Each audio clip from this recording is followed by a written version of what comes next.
Good evening, ladies and gentlemen, and welcome back to No Name Gaming. My name is Alex Light here at Racing Lights Productions, your home for sim racing. We are live at the virtual Las Vegas Motor Speedway for the Online Motorsports Association's Virtual Racing Championship Sin City 200. Tonight is the final race of the VRC's Season 10 regular season. Most playoff spots are locked in, but there are still 3 remaining. Las Vegas is a challenging track with multiple lanes, lots of tight racing, and bumps that can really upset this cup car. This track always seems to produce exciting finishes regardless of the series that runs here.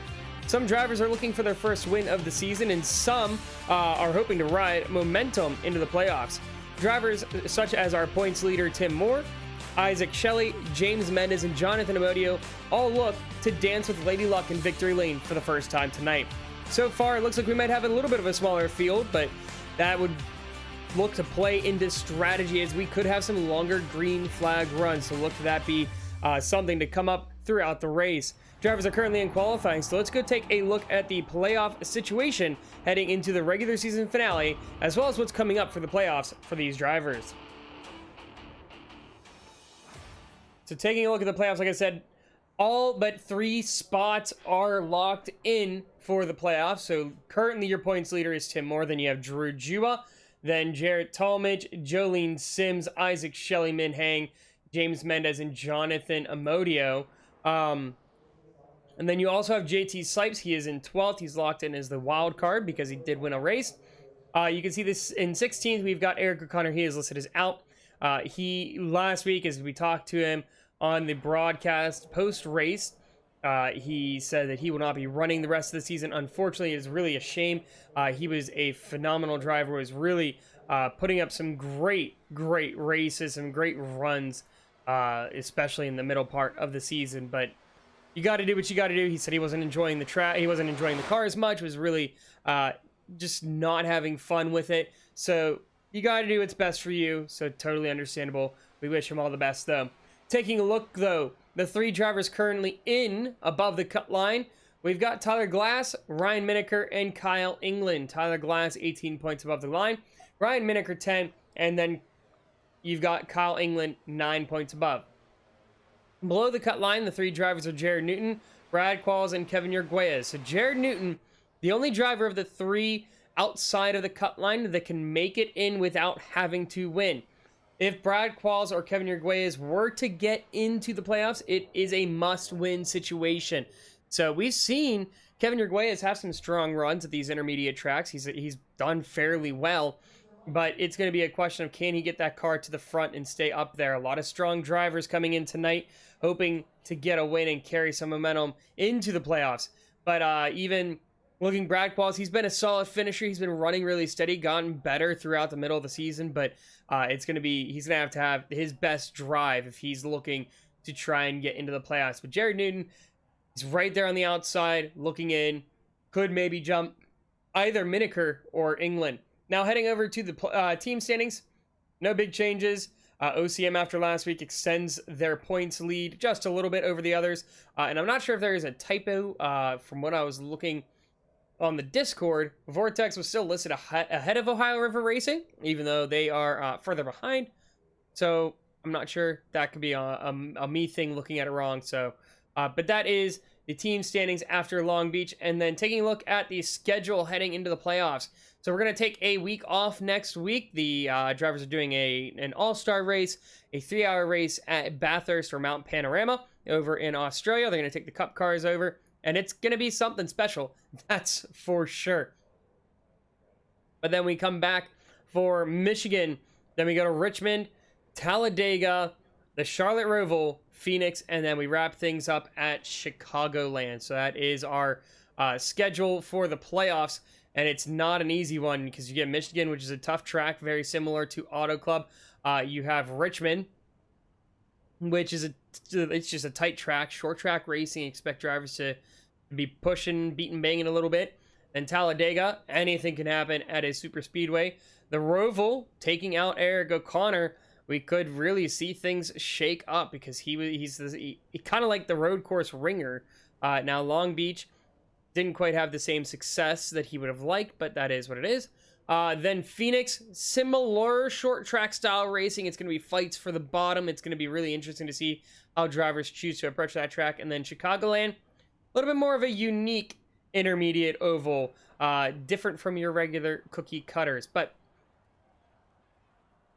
we are setting up on the grid. Let's go take a look at the starting lineup here for tonight. On pole, your points leader, Tim Moore, is on pole with a time of a 30.3. Alongside Tim, only by 0.02 of a second, would be Min Heng. Drew Jua in row 2 alongside Jonathan Amodio. And Amodio has had himself some really great runs as of late, so don't be surprised if he's up there competing for a win. We saw him trying at Kansas. He's going to get another shot here tonight. Going back to row 3, we've got Jared Talmadge and JT Sipes. Row 4 would be Jared Newton and Isaac Shelley. Rounding out the top 10 in row 5, we've got Kevin Yerguez, one of our drivers, trying to fight for that playoff spot alongside Colin Teague. Going outside of the top 10 in row 6, we've got Ryan Miniker and Tyler Glass. Tyler Glass currently in 9th in the point standings. Then you have Caleb McNeil in row 7 alongside James Mendez, another driver fighting. James Mendez is locked into the playoffs, my bad. Then we have Kyle England in row 8 alongside Ashton Tackwell making his first start of the night. Then you've got Brad Qualls and Jimmy Amos rounding out the field for tonight. That is your starting lineup. Tim Moore on pole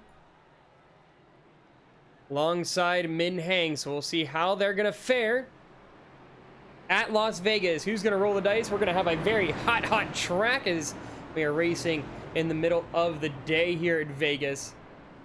Now you can see here just the track temp really hot, 117 degrees. And I expect that to maybe go up as we go throughout the race. Actual temp not too high, not a lot of wind, so the cars won't be affected by the external factors like the wind, but still going to be a hot track. Expect that tire wear to really wear, and it's all about how you drive this track, because you can choose to really send it on the entry. It's going to wear that right front more. You can really push the exit and burn off those rears. So you really have to try and find a balance, which is really hard for this track because of how you race it. It's on throttle, a lot of speed, so we'll have to wait and see the approach these drivers take, but getting ready to go green flag racing here for the regular season finale at Las Vegas. Benny, the pace car driver, going to take it off into pit road as we approach the Geico restart zone. Barney, the flagman, green flag is out.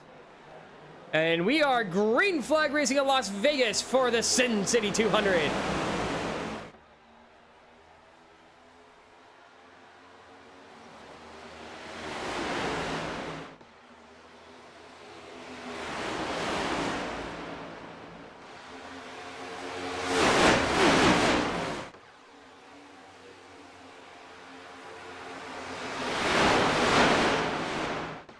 So early on, Min Heng taking the lead, getting out ahead of Tim Moore, and actually Drew Jua jumps ahead of his OCM teammate. We've got one sideways along the front stretch.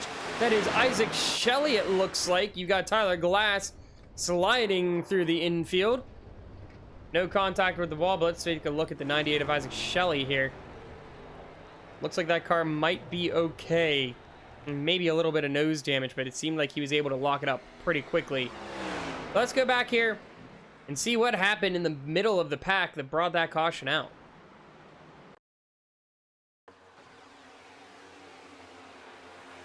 I'm taking a look here. 3 wide behind. Trying to catch up to Sipes, and Yerguez almost 4 wide here. And he gets tagged by Colin Teague. It looks like Teague might have just gotten a little loose coming off the corner. Let's go back at that again here. So taking a look at the replay again here, let's look at the nose here of the 51 car. So you're on board with Colin Teague, and it looks like he made contact with Isaac Shelley coming off of turn 4. Did the car get loose? Yeah, it looks like the car might have snapped a little bit on him. Ryan Miniker turns Tyler Glass there as well. But it looks like the 98 should be okay. The car not too damaged, so he should be able to get the car back out there and not have to worry too much about it. We've got quite a few cars down pit road, though. Drew Jua down pit road. Colin Teague down as well. And Ashton Tackwell along with James Mendez. So 5 drivers down pit road. I'm assuming just doing a quick top off on fuel. Trying to see if they can play a little bit of the long game. Not sure why Drew Jua is still on pit road. Sometimes he does that and needs use restroom or something. Maybe that's the case here for this long pit stop for him. But Min Heng got a good jump there on the start. Got himself up to first place. You've got Timor currently riding out in second. Jarrett Talmadge in third. Jonathan Amodio in fourth. And I do want to just say real quick, taking a look here at the 7 car. Look at this Rocket League scheme. I know it's not his. It's actually Tyler Reddick's. But that car just looks so good. It's a new car. I believe they're running it for Indy this week. I can't remember exactly what track they're running it for, but it just looks really good. I really like it. The colors are nice. And so just want to highlight that real quick. A couple more cars coming down pit road though. So my guess would be that they were trying to run the fuel out a little bit longer and be able to stop and get fuel without having to go single file on the inside. So you take a look. We got Tim Moore down pit road, Jarrett Talmadge, JT Sipes, Ryan Miniker, Isaac Shelley, Kyle England down pit road. A lot of drivers coming down once again. So we'll see what the strategy is here. If it is to just keep topping off, if we get some pit stops, just try and see if you can push that pit stop further and further back. We will take our stage points at lap 67. So they're definitely not going to be able to make it on one stop. They will have to stop before the halfway point. We've seen that throughout the entire season. They can't always make it right to that break. They always have to stop a little before. And so then it comes down to, if it is green flag racing, when to make that stop, when to time that. You can see, taking a look here, drivers up towards the front now after the pit stops. You've got Jonathan Amodio. Again, like I said, one of those drivers looking for his first win of the season. He's gotten a lot of pace here in the middle part of the season and is looking to capitalize on it. And especially after last week not having a great race at Long Beach. He had a lot of struggles, really was fighting the car a ton, and so we saw him just trying to just wheel it around as best he could. You've got Jared Newton in the 25 currently fighting to get into the playoffs. He's currently on the outside looking in. The only driver that can make it without having to win. But he's got to finish ahead of either Kyle England, Ryan Miniker, or Tyler Glass. And if he's going to beat Tyler Glass, it's got to be by quite a few positions, because Tyler Glass is currently 27 points ahead of him. And then you have Tyler Glass currently riding out in fourth. He is the furthest up of those in the playoffs right now, if points were to just stop after before this race started.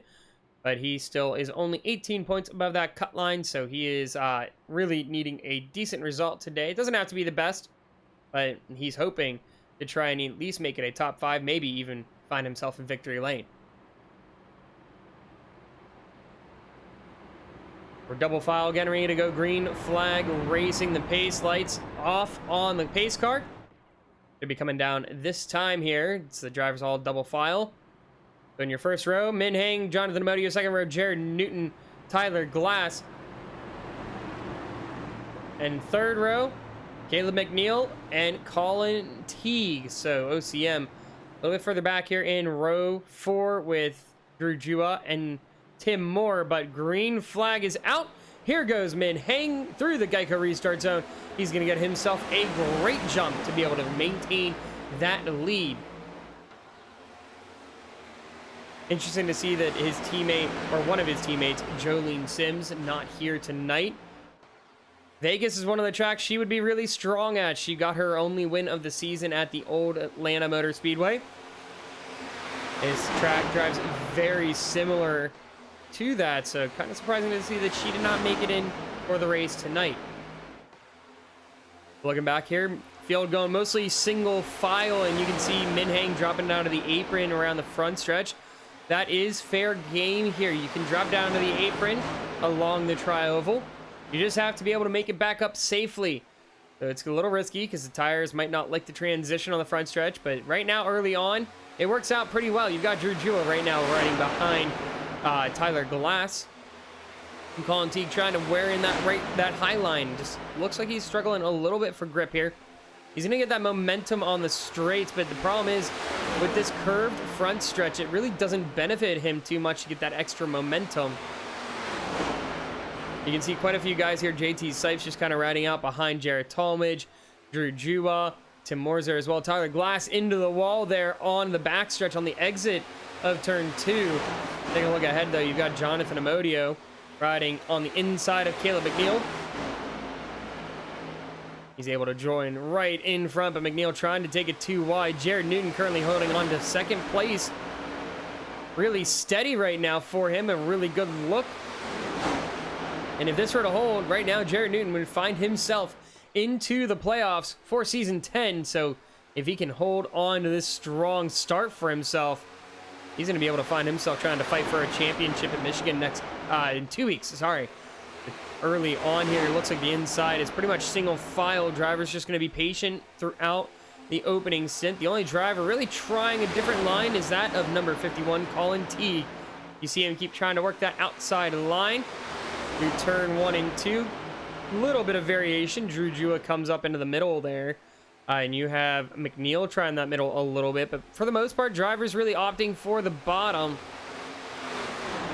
Nobody really trying to be adventurous as McNeil goes to the inside of Jared Newton, pushes a little tight to the middle of the corner. He's going to make a little bit of contact with Newton, sends him up the track a tad, and now it's Drew Jua's opportunity to strike as they go 3 wide down the front stretch around the tri-oval. They're going to separate into 2 by 2 here, fighting on for third place. It's going to be Drew Jua around the outside of Jonathan Amodio. Makes that pass super fast, super clean.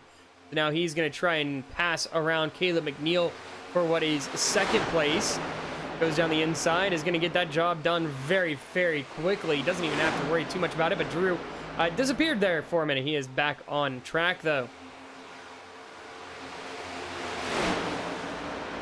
Now seeing some of these drivers drop back a little bit. We've seen Jared Newton. He went from second back into 5th. You're looking at Jonathan Amodio struggling a little bit for pace. He's currently back into 9th now.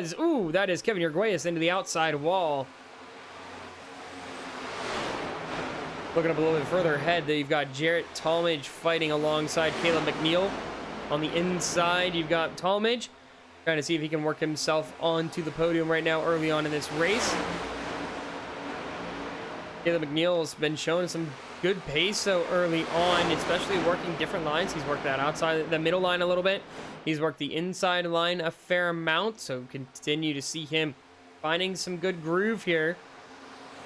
But the question is, how much are those tires going to hold up, especially riding that middle? You see him riding almost that top seam. There's a lot of pace to be had there, but you see him not able to keep up with Jarrett Talmadge on the inside of the line as Tyler Glass turns into a little bit of a lawnmower. He's able to save that. Phenomenal save there from the 8 car. Unfortunately, drops him back to 15th.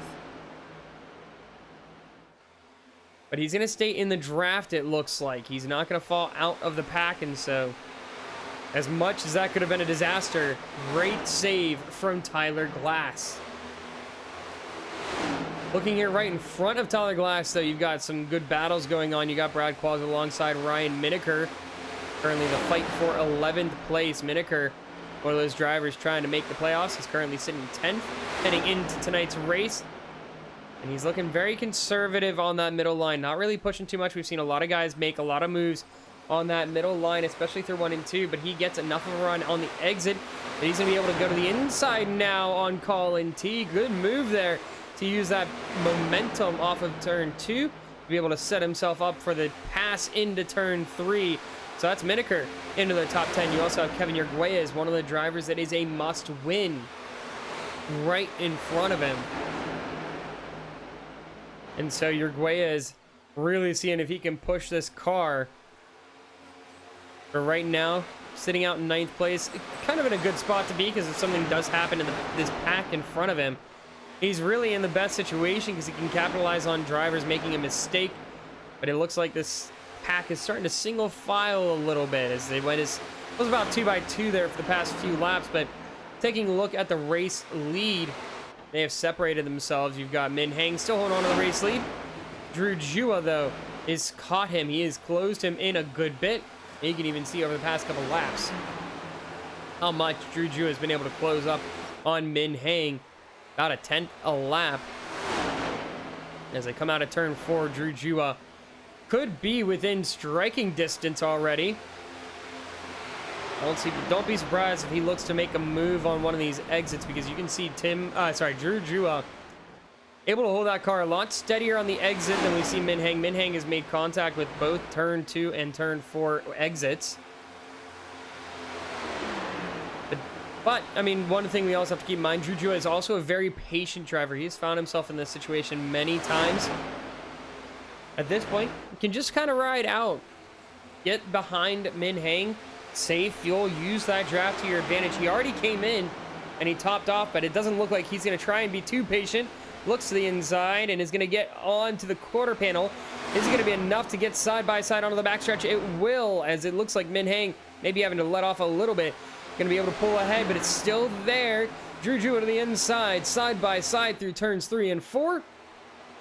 But that middle line is just a little bit too strong. Min Heng holds on to the lead a little bit longer and pulls away by about a car length. So for the moment, he's going to hold on to the lead. 20 laps in, and after that restart, looking at some of the drivers that had stayed out, we can see Jonathan Modio, he's gained a couple spots here, back up to 6th place now after being up into 3rd. Caleb McNeil, who was running in 3rd place for a while, finds himself back in 7th, currently fighting each other for what is 6th place. And so they've got themselves a good battle going on right now. You can see up further ahead, side by side, battle for 3rd place. JT Sipes, Jared Talmadge, Tim Moore. As JT Sipes drives that inside line, gets around Jared Talmadge. Tim Moore side by side with Talmadge as they head into turn 3. That inside line starting to prove to be a little bit stronger, at least through turns 1 and 2. Turns 3 and 4, it's looking like that outside line is the preferred line. As you can see, Talmadge able to pull ahead just enough to clear Tim Moore as they head into the tri-oval. And now going into turns 1 and 2. The fighting here, though, is allowing Jonathan Amodio to catch up. You can see he's right there in distance. I'm not sure what happened with Caleb McNeil. It looks like he might have gotten loose, as you can see him right off the edge of your screen. He was riding a little low coming out of turn 2. Now side by side, Jared Talmadge catches up to JT Sipes. And a lot of drivers you can hear over the radio just taking a listen, complaining about tires. The tires already starting to wear a good bit, and that's one thing that is really hard about Las Vegas. Managing tires is not an easy feat, especially if you run during the day. They just burn up so quickly because of the track temp. The sun is just so intense. I mean, track temps were starting at 117. But it looks like Jared Talmadge is going to work his way around JT Sipes. That moves him up into 3rd place now. Jonathan Amodio joining this fight. It is a 4-way battle right now for 3rd place, and it is quite the fight. They have his, JT Sipes a little slidey coming around turns 1 and 2. Able to get a hold of it, but that's going to allow Tim Moore maybe to get up there and take a look going into turn 3, but decides to be patient. That's one thing about Tim Moore that we have seen throughout the season. Very patient. Doesn't want to really force an issue and cause a driver to make a mistake that could take himself out. But we've heard from Tim time and time again throughout the season. He wants to get a win. He has just not been able to. It's been eating him up. He even dropped out of the VHS series playoffs. So the VHS is the NASCAR Heat Series for the Cup cars the OMA runs. He dropped out of the playoffs so he could focus more on the iRacing side. You can see it's worked out for him. He's currently 1st in points, but he wants that win. He is hungry to get himself into victory lane. And who knows, today could be the day. Right now riding in 4th place, so not a bad day for him early on. Going a little bit further throughout the field, taking a look further back, Isaac Shelley trying to make a bit of a recovery drive for himself. Not the best of starts as he found himself into the outside wall around the tri-oval on lap 1. Currently finds himself now into 11th place, looking to try and get with Tyler Glass. one of his teammates with the McGuinness Motorsports. But right now, Isaac Shelley, another one of those drivers, wants a win. The problem is he just hasn't been able to get there at the end. He puts himself in positions to be competitive for the win, is able to make tons of moves, but just can't seem to be there at the end when it really, really counts. So early on, though, he's trying to get himself back up there. There is a huge gap from Ryan Miniker back to Kevin Urguez, about 2.5 seconds. And oh, Tyler Glass loose again. He's off the Caleb McNeil into the outside wall. And some debris on the track. I don't know if that's going to bring out the caution, but McNeil again into the wall. And it is just not a good day for these two. Tyler Glass needs a good result. This is not what he needs for tonight's race.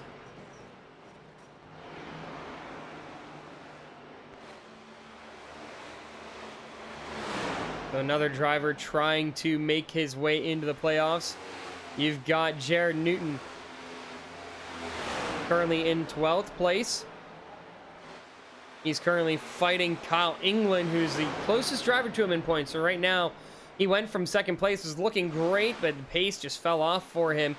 And he is trying to just hold on. But right now with Tyler Glass further behind, you also have Ryan Miniker further ahead. So right now, his only hope is that Tyler Glass falls further in the standings. But losing that position to Kyle England not going to help Jared Newton here as he almost doors him coming down the front stretch. Caleb McNeil down pit road as well as Ashton Tackwell. Caleb McNeil will have to use that fast repair. That might just be his day. So Isaac Shelley now up to 9th place. He's trying to see if he can get Kevin Urguez. Urguez coming down pit road. Not sure why he's coming down pit road so early. It doesn't look like the car is damaged, but that is going to be an early pit stop for him. You can see Brad Qualls, Colin Teague fighting it out, but it looks like Teague worked his way around and is going to be pushing further and further up. And let's take a look here at the battle for the lead. This pack is caught up to Drew Jua and Min Hang. These guys have had some really solid pace, maybe just trying to be a little conservative because they were so far ahead, or maybe they burned up their stuff, not sure. We'll have to kind of see what happens once Talmadge and Moore get into this fight, about a half-second back still. The Min Hang, you can see, is struggling for grip. Taking a look on board here with Drew Jua on his back end. That's a look out of his rear view mirror. Lots of cars coming at him. You've got Jared Talmadge, who's been a bit of a tear now, trying to see if he can work his way back up. He won 2 straight coming into Long Beach. Was looking to make it 3, just did not have the race that he wanted. But getting 3 out of 4 races won heading into the playoffs would be a phenomenal way to head in and carry some momentum. But you can also see a little bit further back, JT Sipes, a wild card driver. He is fighting right now with Jonathan Amodio. And it's great to see how Amodio, he went from struggling early on in the season to really getting himself some phenomenal finishes as of late. And has been a driver who's really been one to talk about to compete for wins. Finding himself in the top 5, around the top 5. It really started, if I remember correctly, back with Kansas at the beginning of July. He was able to get himself a good qualifying position, his best of the season. And even found himself, I think it was like a 5th or a 6th place finish, his best finish of the season. And it's just kind of continued from there. It's been some really good runs for the 7 car. And he's getting another really good one here as he finds himself currently riding in 6th on the outside of the top 5. But I mean, you're looking at what many would consider the 5 fastest drivers in the Virtual Racing Championship throughout Season 10. I mean, the only one missing that you could really throw in there is Jolene Sims. Those top 6 there are really the quickest drivers, and he's made himself one of these drivers to really keep an eye out for trying to put himself in the victory lane. But everybody being really conservative up here. You can see Jonathan Amodio doesn't want to push too much on JT Sipes as he's down on the inside.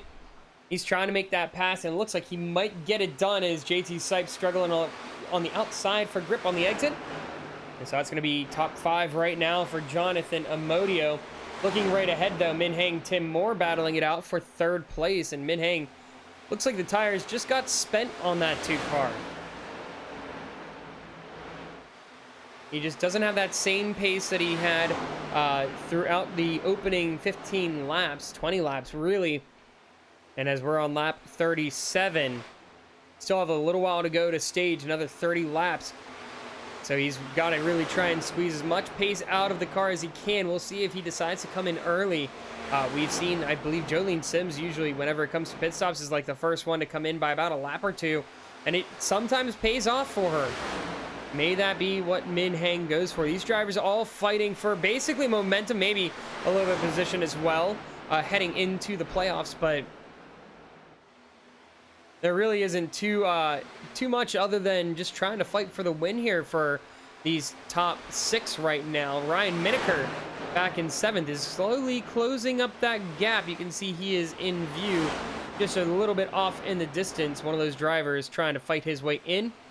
But it looks like the first round of pit stops coming in as Min Heng is the first one to blink. He comes down pit road on lap 39 or lap 38. So we'll see if that starts the pit cycle now for these other drivers. Everybody else, aside from Jonathan Amodio, came down on lap 3, lap 2. Just did a quick top off on fuel. I wouldn't be surprised if we see that here. The battle for the lead, though, Jared Tallmadge trying to see if he can maybe get himself around, get a lap led. But making a very smart decision riding behind Drew Jua. Trying to avoid the dirty air. As you can see, he's riding that middle line, getting a little bit of clean air, and then he's going to dip behind again on the 4 car. As you can see, he is right up against that back bumper of Drew Jua on the back stretch as well as around the front stretch. In the corners, gets a little bit of clean air to get that car to rotate, and then gets right back in line. And it's working out. They are separating themselves, but oh, a little bit of hit the outside wall makes that car loose, thankfully. Doesn't make it break loose too much as he's able to get control of it. Loses a little bit of time to Jua, but he should be able to catch that back up. I mean, he was running really close to him there on some of those corners. But now we have a couple other drivers coming down pit road. Jonathan Amodio comes down pit road. So we had Min Heng come down on lap 38, lap 40. We see Jonathan Amodio. Here comes Drew Jua come down pit road as well as Jared Tallmadge. So we have a new race leader in the number 69 car of Tim Moore. So your points leader currently in control of the race. We'll see how long he decides to stay out. There have been times where strategy plays out really well with him, and there are some times where it really bites him. We've seen him go for the overcut time and time again. The undercut has been what's proven to be more powerful here this season. But if we do get long green flag runs, maybe the overcut's the play. Maybe that's the strategy here. But right now, him and JT Sipes just need to put in as quick laps as they can to see if they can separate themselves from those drivers on pit road. Try and give themselves as much of a buffer as they can for when they decide to come down pit road. JT Sipes still stays out. Pretty much everybody's been down pit road now except for these two. And the 92 of James Mendez. Mendez currently finds himself coming down pit road as well. So now only JT Sipes, Tim Moore staying out. And it looks like at least Tim Moore going to do another lap. JT Sipes comes down pit road. And let's hop on board with the 69 car. You can take a look here at a lap at Las Vegas.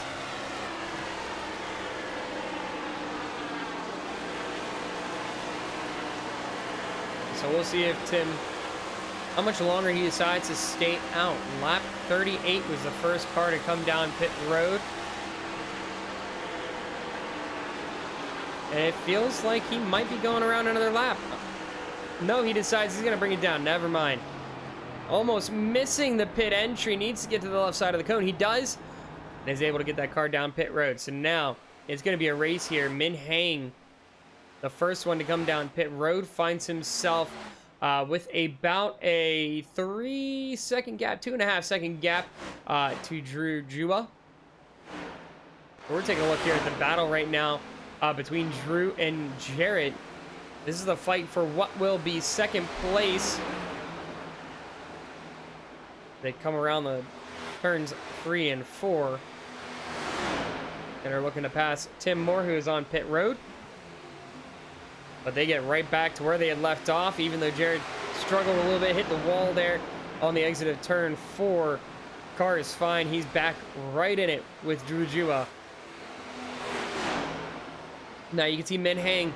He's entering turn 3 right now, and he finds himself about 2 2.33 seconds ahead now over Drew Jua.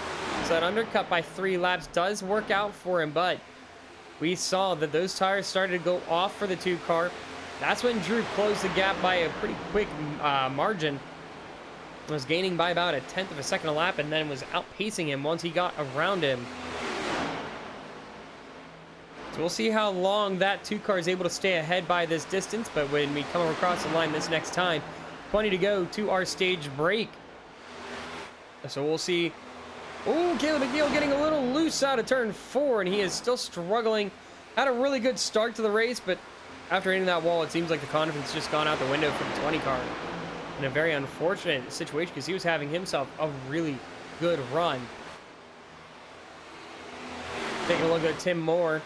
You can see right in front of teammate Ryan Miniker.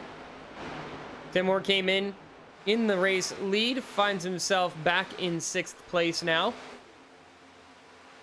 When the pit cycle started, he was only about a second off, maybe a second and a half off from the race leaders back in, I believe it was 4th place, because he was fighting with Min Hang at the time.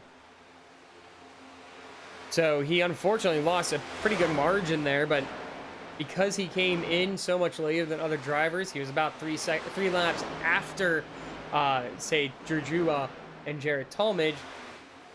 Could work out for him. We'll just have to wait and see how things look. But Ryan Miniker, currently of the drivers fighting for a playoff spot, is the highest in the standings. He's doing a really good job riding out right now in 7th place. It's a great spot to be because he currently is a second above Kevin Urguez, who Urguez, as you might remember, a win and in situation. But the problem is he's currently almost 11 seconds back from Min Hang.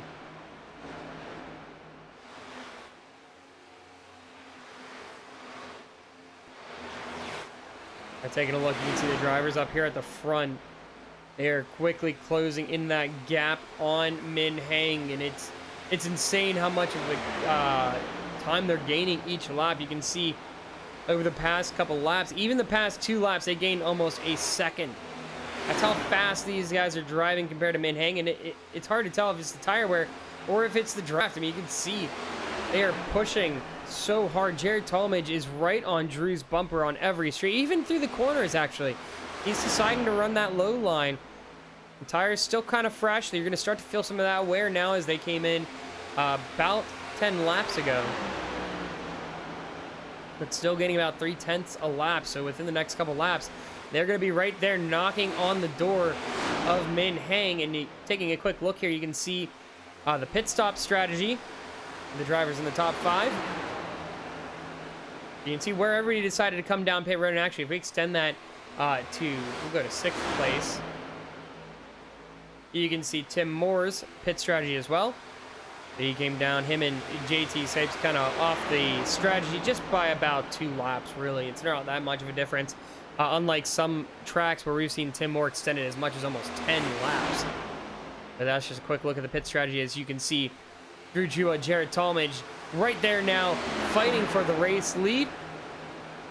They've got a little bit of lap traffic with James Mendez as well. Now Drew Jua is going to try, and it looks like he's going to push Min Hang. Never mind. He's going to force it 3 wide around the front stretch to get ready to go into turn 1. It is tight there as James Mendez almost coming up into the 2 car. Outside line should be Drew Jua coming out of turn 2. He's got some great momentum there.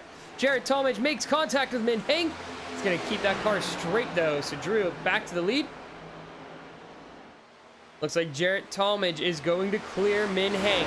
Coming around turns 3 and 4.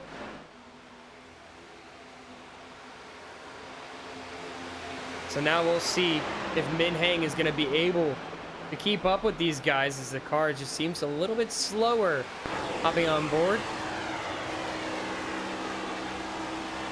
And it's, the thing is, I mean, taking a look here at the 2 car, we're seeing a similar instance to what we saw on the first green flag run. He ran real quick, was able to get out a good lead, and then they just reeled him back in. And it seems like that short pace is there.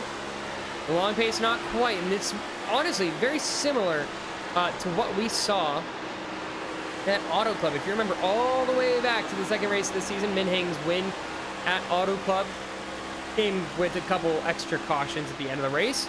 Strategy worked out for him, but he had really good short pace. Was probably one of, if not the fastest driver on the short run. You give him the long run though, and that car just took a nosedive on pace. You can already see he's back a second and already losing the draft with the guys in front.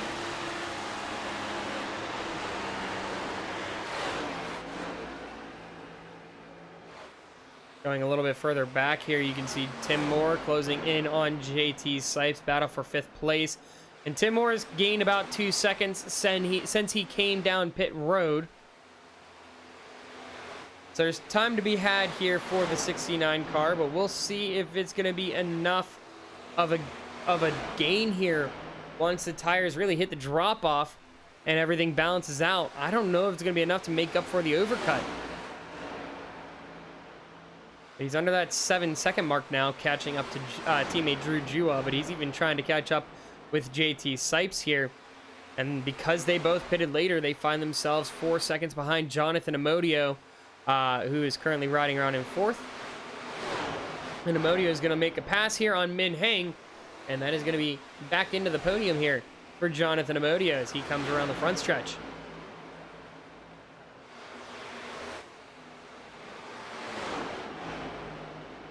Like I said, phenomenal run here for the 7 car.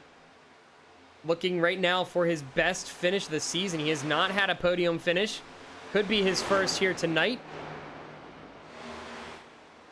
And it's just been progressively better each and every week as we get closer and closer to playoffs here for the 7 car. So great to see the way he's been driving. Absolutely insane pace that he's had week in and week out compared to where he was at the start of the season.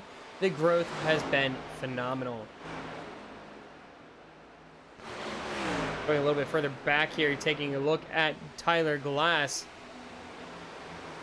After going through the infield a couple times, he's bounced back a little bit. He currently finds himself in 11th place. So not the ideal situation for him, but currently finds himself still above what I think would be the cut, because you've got Jared Newton right in front of him, who's the only driver that can make it in off of points.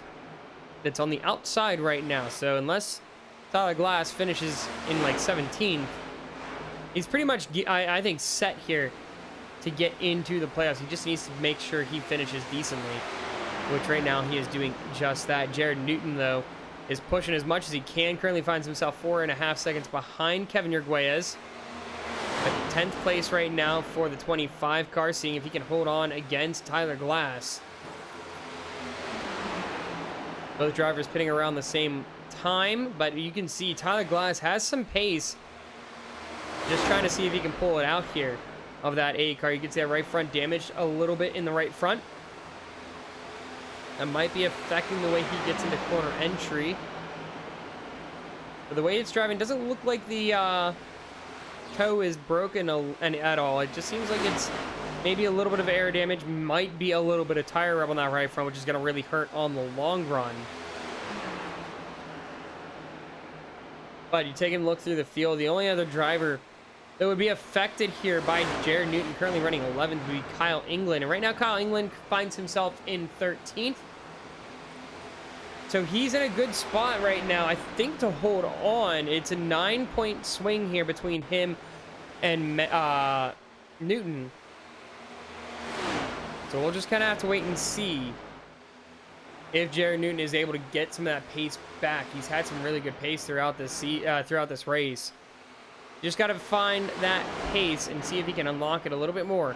You can see Min Heng, that fall has been huge for him. That tire drop-off hit very, very rough for the 2 car. He is now back in 6th place and dropping.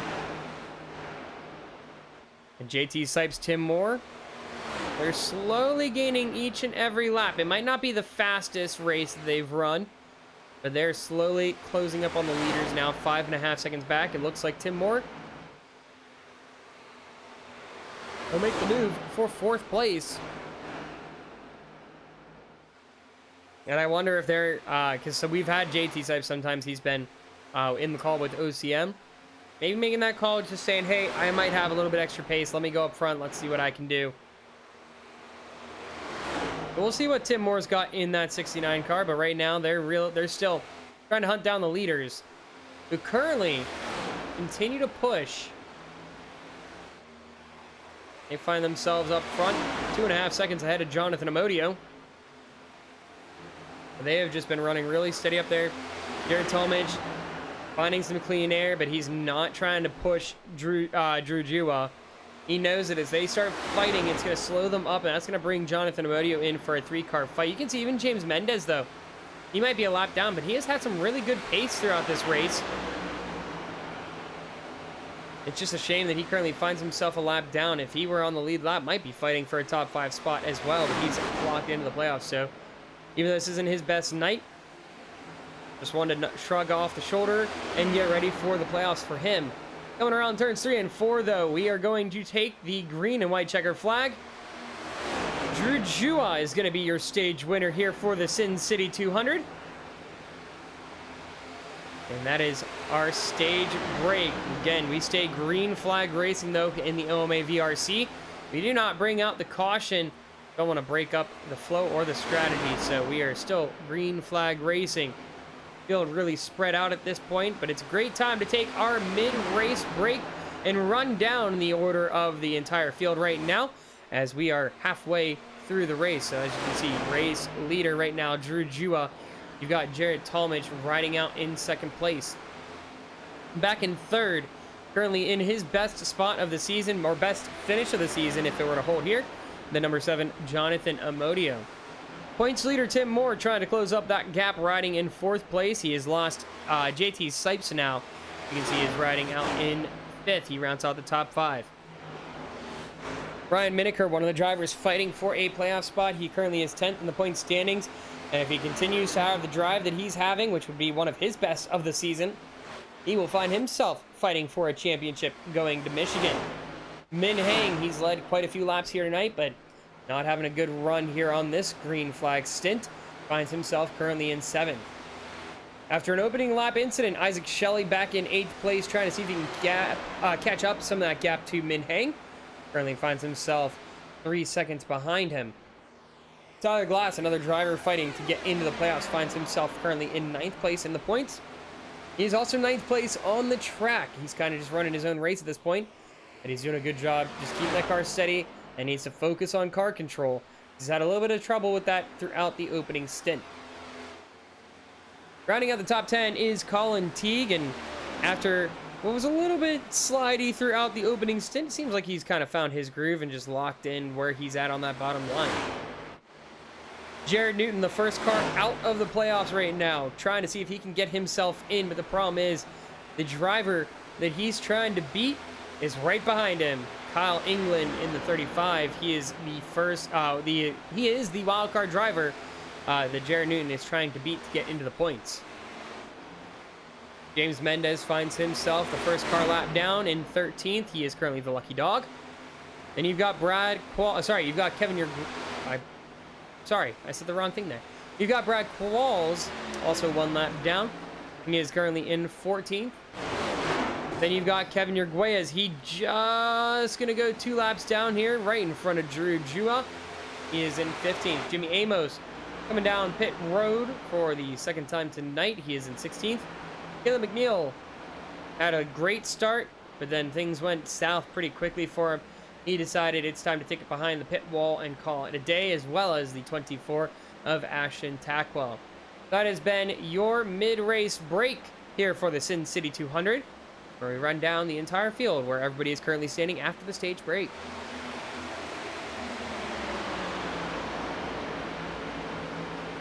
With 62 to go, Drew Jua and Jared Talmadge continue to lap the field. Jared Newton now going a lap down, and he got past, as we saw during the stage break.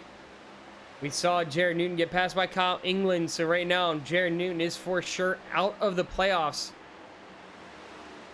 He started the race really well, was running second place for quite some time, and then the pace just seemed to disappear from him. But as Drew Jewett comes around turn 4, looking to lap now the 35 of Kyle England. Caution is out.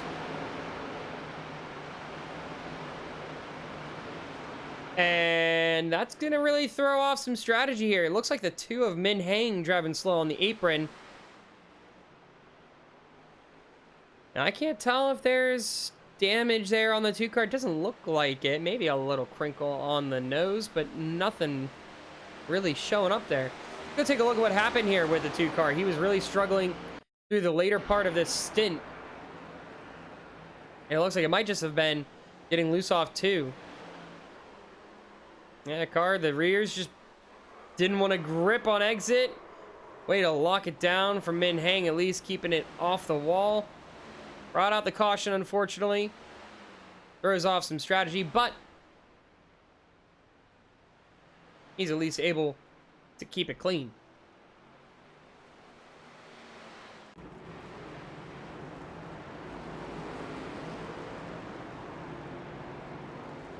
So now as we come down pit lane, we'll see what the strategies are going to be. Colin Teague staying out. Looks like he's going to go for a lap lead. The race on pit road going to be crucial here. Drew Jewett, Jared Talmadge, first one's in.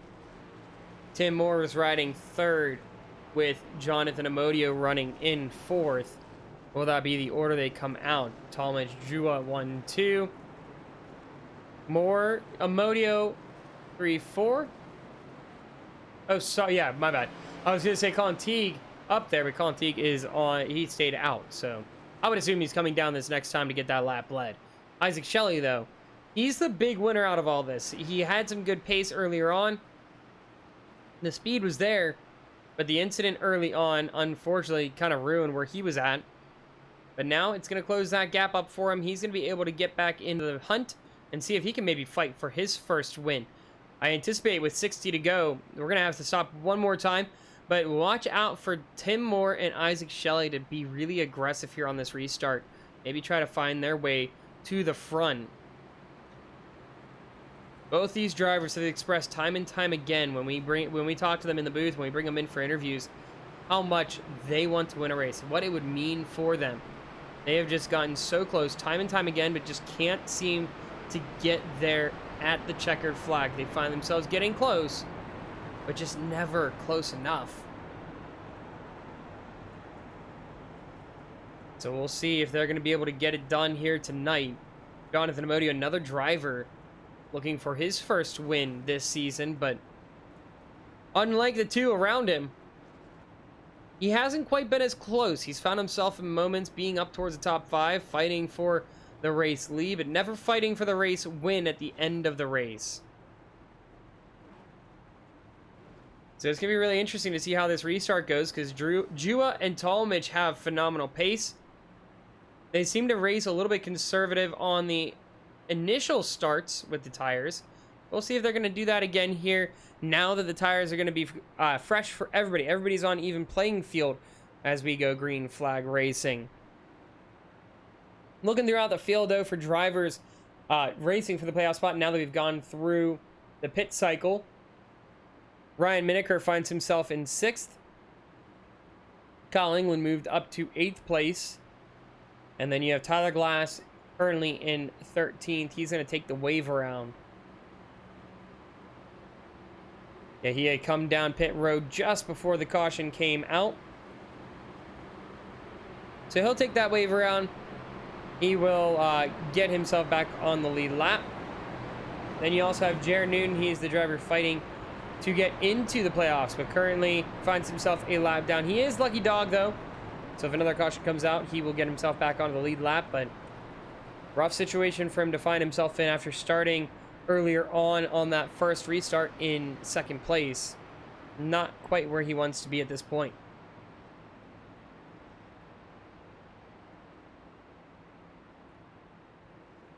So Drew Jua elects to go to the bottom line. And we will see the 16 of Jared Talmadge on the outside. Tim Moore on the inside behind his teammate. And then you have Jonathan Modi on the outside. We're going to go green flag racing here in just a moment, but we're going to kick up the sound here on the broadcast so you can get all the sounds of Las Vegas Motor Speed. We'll give you some great views as well in our sights and sounds on our second restart here for the Sin City 200.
My oh my, we have ourselves quite the cluster as we come around turns 1 and 2. Drivers 2, 3 wide here. As JT Sipes finds himself to the race lead for the first time here tonight. But man, drivers pushing real hard 2 by 2 for about 5 rows right now. Almost like we're super speedway racing here around Las Vegas, but it looks like JT Sipes gonna be able to hold on to the lead. Drew Jewell looks to the outside, not gonna get there as JT Sipes shuts the door. Now Drew Jewell to the inside, not gonna be able to get it done. Look at Min Heng though, look in the middle. Currently in the middle of a 3 wide as Isaac Shelley makes some contact with the wall. He's gonna fall back a little bit. 3 wide with Colin Teague and Jonathan Amodio as they go into turns 1 and 2. And Colin Teague real tight there with the 98 car. And I'm sure Isaac Shelley remembers exactly what happened at the beginning of the race where he got contact with the 51 car and found himself in the outside wall. So I'm sure he's not too fond of what happened at the beginning of the race and does remember that. We'll see how he decides to race that 51 if it does come down to being a little aggressive. Doesn't seem like that's going to be the case though. Tim Moore worked his way to the lead for a moment. Now finds himself back in 5th place, maybe trying to be a little bit conservative. You can see that outside line really forming. A lot of cars opting to run that outside line. You can see almost the entire first top 5 running either that middle or the outside. A lot of drivers trying to see if they can find that pace. Still a lot of time to go in this race, though. 50 laps to go. So another pit stop probably going to be likely. Is almost 3 wide, and that is quite the squeeze by Colin Teague. That is not going to be a happy Isaac Shelley, as he is really getting pushed around here by the 51. You can see he is giving as much space as he can with Colin Teague. But Teague just not showing that same respect right now whenever he does have the opportunity to be around. You can even see off the corner, Shelley not even close. He doesn't want to get around the 51 right now because he is getting pushed around all over the place. But now after those initial green flag laps on the restart, things have spread out quite a bit. Single file now from first all the way back to about 8th place. I'm fanning out in the corners, but really for the most part we are single file. The driver that got burned the worst on this restart, the 7 car, Jonathan Amodio. He was having himself a race of the season. Currently finds himself back in 9th place. Doesn't mean he's out of it though. He was showing some really good pace, especially later in the runs. So we'll see if that's going to come into play as we get going. But look out, Tyler Glass finds himself in 8th place, seeing if he can work his way through the field. The battle for the lead. Back on. JT Sipes on the outside of Drew Jua, and looks like Jua gonna have to settle back in line. Can't make that inside work quite yet. That outside line still has that speed. His tire is still very, very fresh.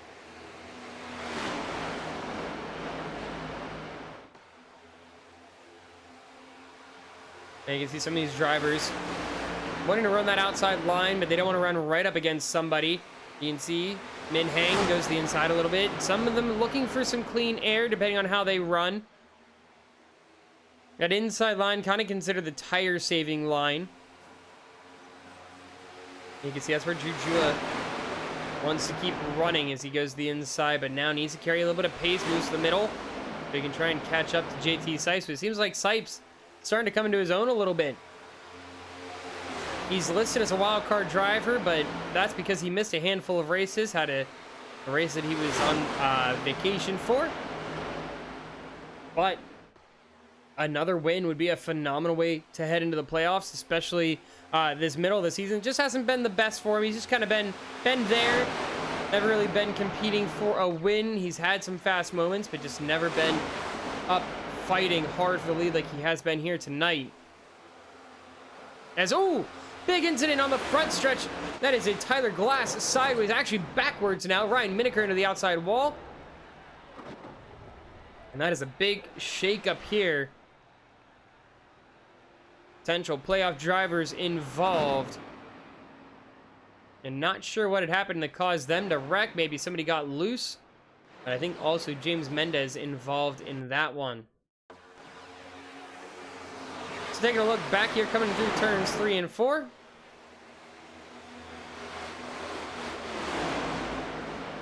Tyler Glass, yeah, gets a little loose. Ryan Maker, I think, got a little loose into him. And the exit of turn 2 has really been a killer for Tyler Glass. We have seen it now. That is, I believe, like the 4th time that we have seen him get loose off the exit. And unfortunately, nailed like either the outside wall or going to the infield.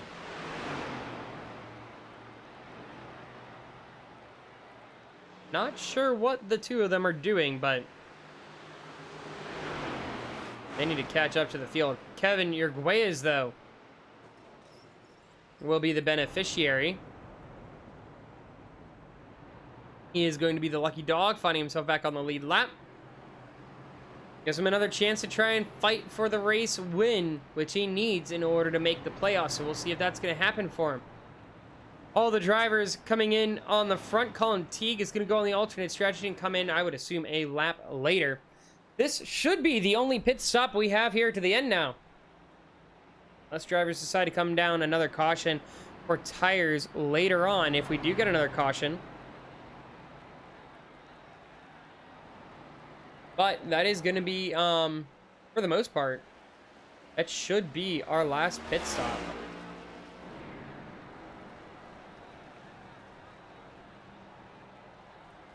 Now taking a look, this is going to be the battle off pit road.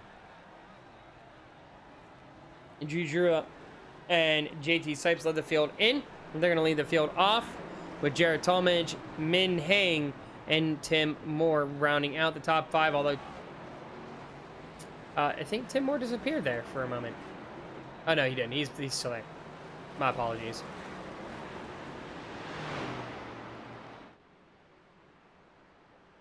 So we had a wild restart. 2 wide, almost 5 rows deep there on that first restart for quite a while. We'll see if that's going to be the case again here on this restart. I would not be surprised if we see that.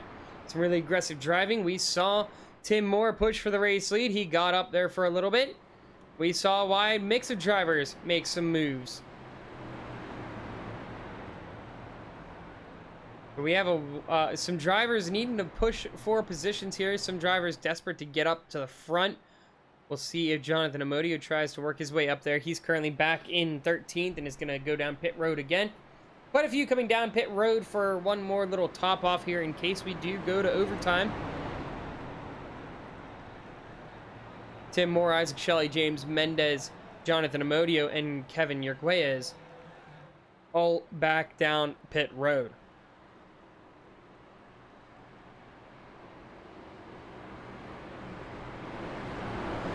Right now, taking a look through the running order that's on track. These are the drivers that all came down. Drew Jua, your race leader. JT Sipes in second. Jared Talmadge rounds out the top 3. Min Heng and then Kyle England finds himself into the highest position he's had for the day in 5th place. Ryan Miniker in 6th. Brad Qualls in 7th. And he's the other driver that is playoff eligible but needs to get a win in order to get into the playoffs. So he's got some work cut out for him. We'll see if he's going to be able to get some moves done. Tyler Glass in 8th is the last car that stayed out on this last lap. And then from there, they all came down an extra lap. Looks like Jimmy Amos and Jared Newton will take the waiver out. That means Jared Newton will be back on the lead lap. However, he's going to be on older tires by about 20 laps. Don't expect him to be competitive, but more drivers coming down pit road to take a quick top off. Trying to utilize every ounce of this caution.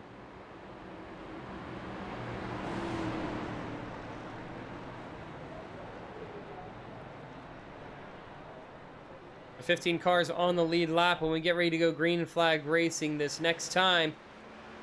Only 2 cars out of the race. Those are Caleb McNeil and Ashton Tackwell. They decided to call it early and get ready for Michigan in 2 weeks.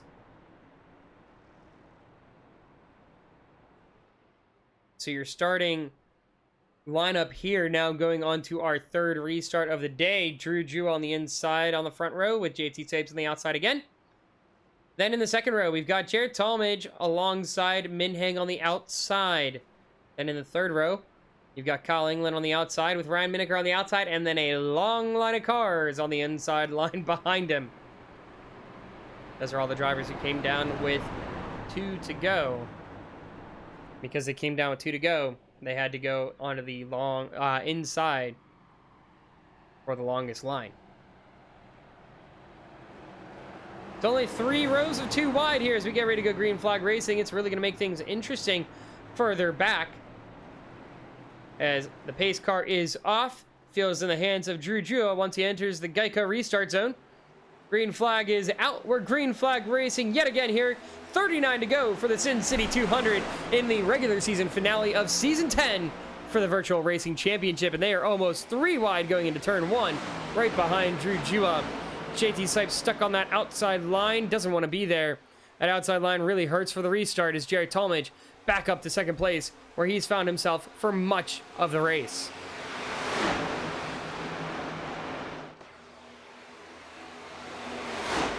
Sipes going to see if he can rip the outside wall. Loses a little bit of pace to Min Heng, who's on the inside. Min Heng, this is kind of his wheelhouse here. Short pace, or short run pace. But the question is, can he hold up for a longer run? 38 to go. You're basically going a full fuel stint as long as we stay green. That's the big if. If we stay green, who's got that long run pace? Drew and Jared have showed they are the fastest on the long run. Or at least from what we've had on those 2 long runs we've had. We've gone through almost 2 full green flag pit cycles. 1 car off in the track. That is going to be, I believe, is that Kyle England down the grass? Oh, he spins back on the front stretch, and that's going to throw a little bit of strategy out the window. Let's go take a look here. What happened with Kyle England? Maybe getting loose off the corner of turn 4. That would be my guess. That's where we've seen a lot of drivers get compromised, and I think he had a little bit of help there with Brad Qualls. Try saving it. Car shoots back up the track, and that's where the caution came out. And Jimmy Amos tries locking it up. Nothing he could do. I'm going to ride on board here with Brad Qualls. Did Brad Qualls make contact? Actually, let's go on the back end here of Kyle England. Yeah, he gives him a little tag, so Kyle England might have gotten loose, but it seemed like he was going to save it, but got a little bit of an assist there from Brad Qualls. That's what puts him in the outside wall.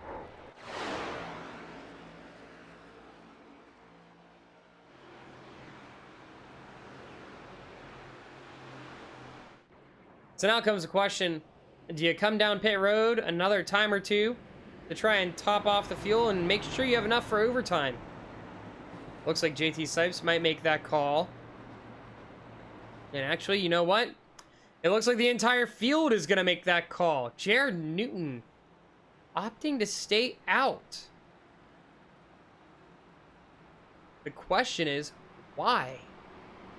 I understand you're fighting for a playoff spot, but you are 20 lap older tires. Staying out is not the call in my opinion, but we'll see if that's going to be the winning move here for Jared Newton. With Kyle England being damaged, we'll see if he has his fast repairs still. We'll check up on that once he comes out of pit road. Well, we've seen Teague stay out.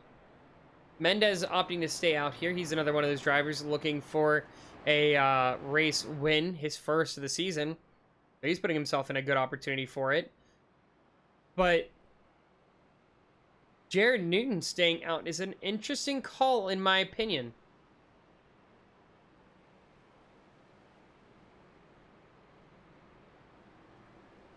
We'll see if they decide to come down pit road this next time.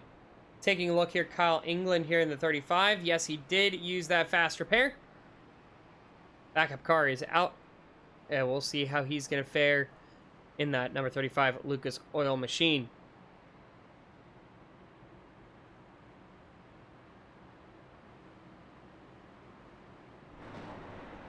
So Teague and Mendez do opt to come down. Oh, sorry, not Mendez. Teague and Newton opt to come down. Drew is maybe seeing if he could get some other takers. Tim Moore, though, is coming down, as well as JT Sipes. They're making sure they have enough fuel in case we do go to overtime. So James Mendez is going to be your race leader here as we get ready to go green flag. We are 2 to go at this point. We're going to go green flag racing with 32 laps remaining, and he should have enough fuel here.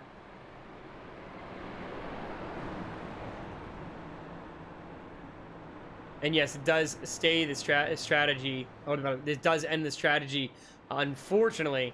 Because it's going to be interesting to see who is going to be able to save the fuel, because it was going to be just right on that border for if we were going to have enough fuel for that run. Some drivers were able to save for about 40 or so laps. Some weren't. But yeah, Teague staying out to lead the laps. He's done that every time we've had the caution. And not really sure why. He has some pace. So by putting himself at the back of the field, it's an interesting decision, but we'll see how that plays out for him. But James Mendez, the only driver not coming down that time. Everybody else decided to come down and take fuel. It looks like maybe a couple drivers opting for tires as well, as Kevin Urguez, Brad Qualls, Ryan Miniker, all in for a little bit longer than the rest of the field. And maybe they decided they were going to take right side tires, even though we ran only about 4 laps, I think, or so under green flag conditions. James Mendez is going to elect for the bottom lane here on the restart. That has been the strategy call from the race leader here tonight on these restarts. Our fourth caution. After a really long green flag run, we had a caution on lap 1. Isaac Shelley was caught up in that, found himself on the outside wall, currently up into 5th place here on this restart. He's going to see if he can try and get his first win. He's going to be competing against James Mendez right now and Jonathan Amodio, who is starting behind him. Quite a few drivers trying to see if they can put their car in victory lane and dance with Lady Luck tonight.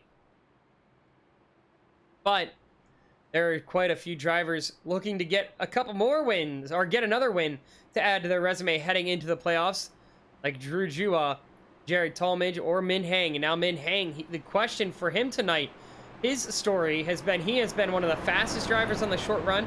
He can separate himself from the field no problem. The problem is, after about 20 laps, those tires go off a cliff, and his pace is just gone. We'll see how things fare for him if we do go green to the end. He's really got to adjust his strategy, got to adjust his approach. The field is in the hand of James Mendez in the 92 Subway machine. He goes through the Geico restart zone. He's going to hold up the field a little bit, then goes a bit late on that restart. It's going to be enough, though, to maybe... No, it doesn't clear him with Drew Jewell. He tries to get out there to get in front of the 4. We're wrecking behind, and that's going to bring out the caution. And man, Ryan Miniker just can't catch a break. Got involved in the last caution. Caught in another one here. JT Sipes looks like he was tagged in that. Kyle England gets caught up in that. So let's go see again what brought that caution out. It's so quick on that restart. Actually, let's take a look here from the perspective of Tim Moore. And yeah, it was just kind of hard to see, like a lot of drivers trying to go for a tight spot. Let's look from the blimp angle here. We can get a better view of things. We'll look at around Tim Moore, because that's kind of where things bunch up here. It's coming around the tribal. Lots of bumping. Drivers trying to time that jump. And it looked like, yeah, it looks like England trying to go to the inside of the 13. Tim Moore was there. And that's where it all collides. So an aggressive move from the 35 ends up getting himself turned. And that's going to be, I think, let's see if the 25 makes it through cleanly. He does. The 81 does not. As you can see, he takes a bit of a hit there on the nose. And he got caught again. My bad. He forgot he got hit twice there.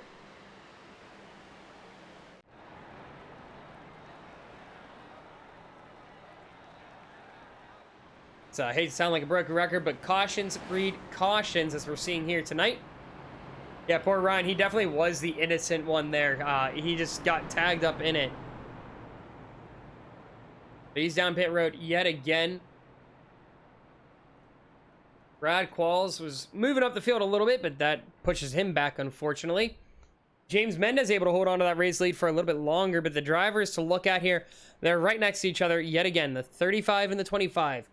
They're the two to look out for the playoff battle.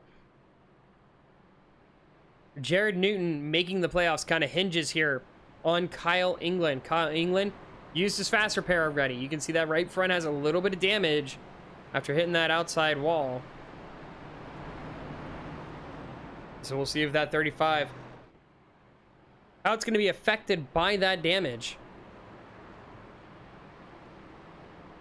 It doesn't look too bad. Maybe a little bit of a tire rub, because you can see it's pushed back a little bit.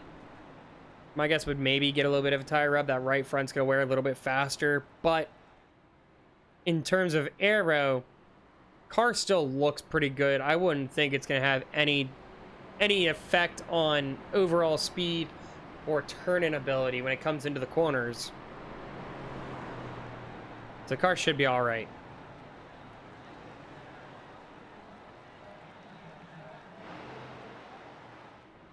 But taking a look, James Mendez holding on to that race lead. We'll see if he's going to get it again off this start. It was a bit of a slow start for him. He decided to go late on the restart zone. That allowed Drew to just time it just enough to get on the outside. Mendez thought he had it cleared, and I think that's part of where the checkup came further back. That and the fact that he didn't go early in the restart zone. A lot of drivers have been opting to go pretty much at the beginning of the restart zone. So the rest of the field has been able to time that pretty well. Some drivers try to time it, and that ended up checking up further back, and that's where things kind of caused a little bit of chaos when it came to trying to force things 2-3 wide.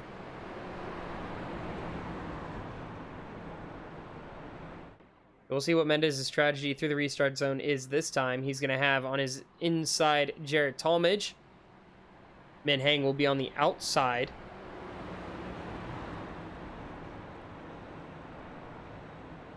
We'll see. Maybe Mendez will opt for the outside. Would he be the first leader to go for the outside lane here on this restart? No, he comes over the radio. He says he is taking the inside line.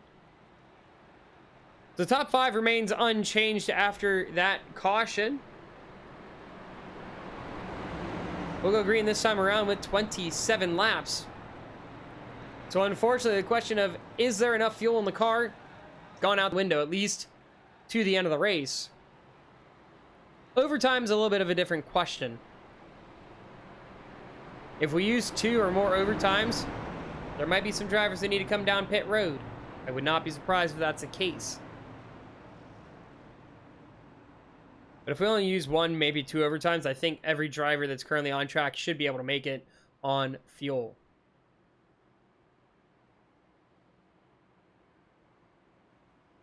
Lots of drivers here in the top 10 looking for their first win tonight. Some have had really good pace. James Mendez, even though he was a lap down earlier, was holding up with the leaders. So that's why he finds himself currently up here, seeing if maybe he can keep up, even though his tires are just a couple laps older. We got Isaac Shelley. He has been in the podium many times throughout the season, but has not found his car in victory lane. So we'll see if the 98 car can get up there. You've got the 7 of Jonathan Amodio. Found a lot of pace here through the middle of the season, coming up to the end of the regular season, and he's trying to get himself up there. Was up in 3rd place for a while, so he's trying to get his best finish of the season. But pace car is off. Here comes James Mendez through the restart zone. He's going to get a little bit of an earlier jump this time. It's going to be enough that if he wants to get outside in front of Drew Jua, he can. Min Heng is going to close up here, though. Heading into turn 1, he makes Min Heng and Drew Jua go side by side. He's going to hold on to that lead for a little bit.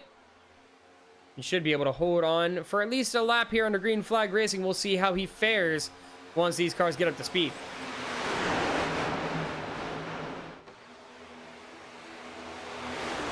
Looking throughout the field, a couple of drivers have found themselves a little bit further back. JT Sipes just kind of riding out in the back at this point after having used his fast repair, I would think, on that last caution. Some drivers 3 wide here as we go through. That is Tim Moore in the middle here. Now passing Kevin Urguez. They go down the back stretch. Getting about 190 miles an hour as they get ready to go into turn 3. Top 5 single file now. Tyler Glass, though, finds himself into his best spot of the night, currently up to 4th place. So after what was a very rough start of the race, and even bringing out a caution there a little while ago, currently finds himself running in his best spot and maybe even gaining as we go here on the final laps. But 3 wide here, the battle for 6th place. Colin Teague on the outside, Isaac Shelley on the inside, Tim Moore in the middle of this sandwich right now. He's trying to run, trying to see if he can make the pass on the 51. Is not going to get clear, but even if he does, Min Heng there right in front. They're going to go another lap 3 wide. It looks like he is just clear of the 51. And you can see now that we have less than 35 to go, 30 to go, tire wear isn't going to be as big of an issue. Some drivers deciding they're going to run the top line. Who cares about the tire wear? It's all about speed at this point. James Mendez, Drew Jua side by side for the race lead. As they come around the front stretch, Drew Jua is going to edge the race lead just a little bit. Tyler Glasso looking to get himself into 2nd place as he's running behind Drew Jua. Might be able to get pulled ahead here on the back stretch.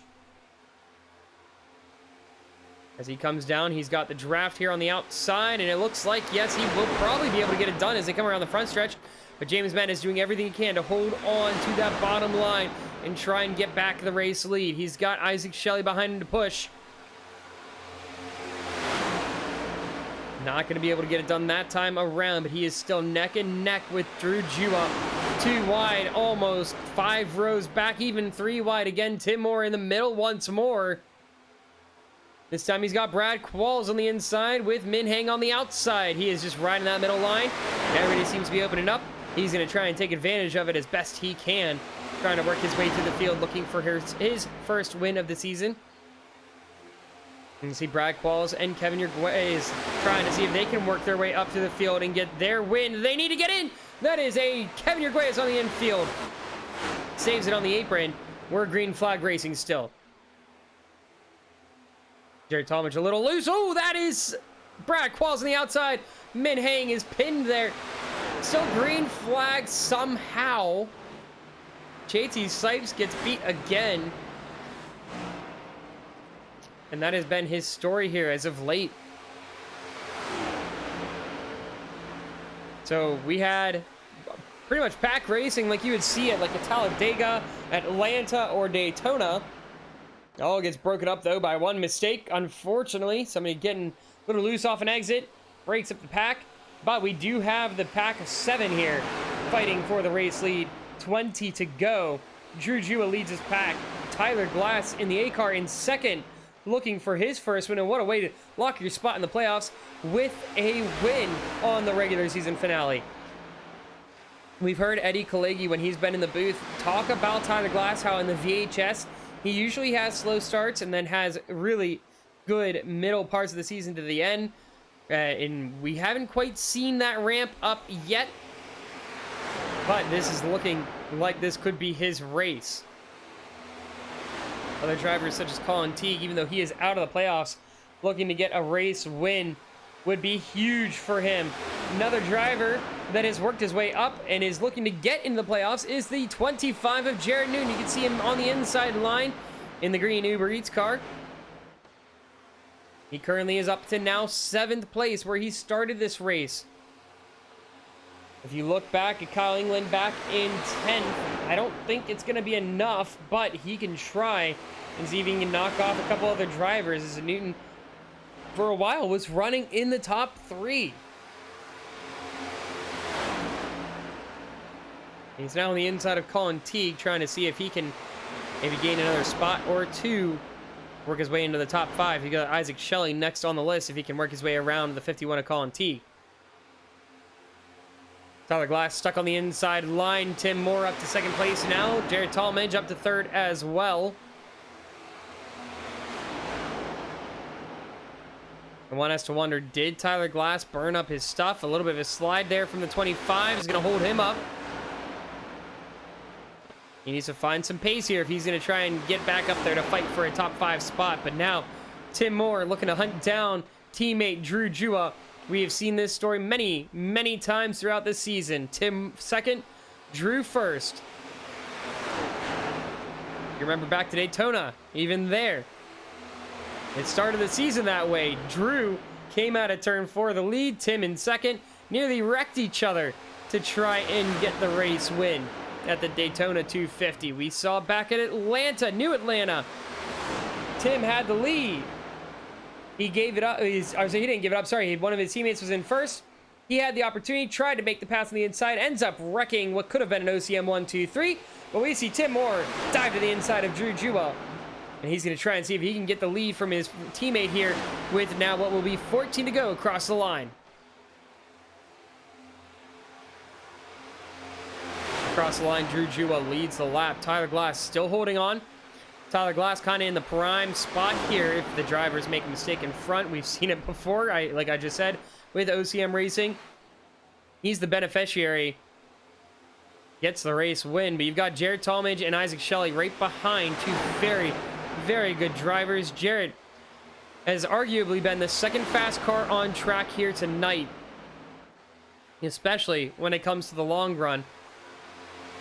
And you've got Isaac Shelley Hasn't really had a chance to show what he's got in that 98 car because of the fact that he got wrecked early on and had to work his way through the field quite a while, thanks to the long green flag run.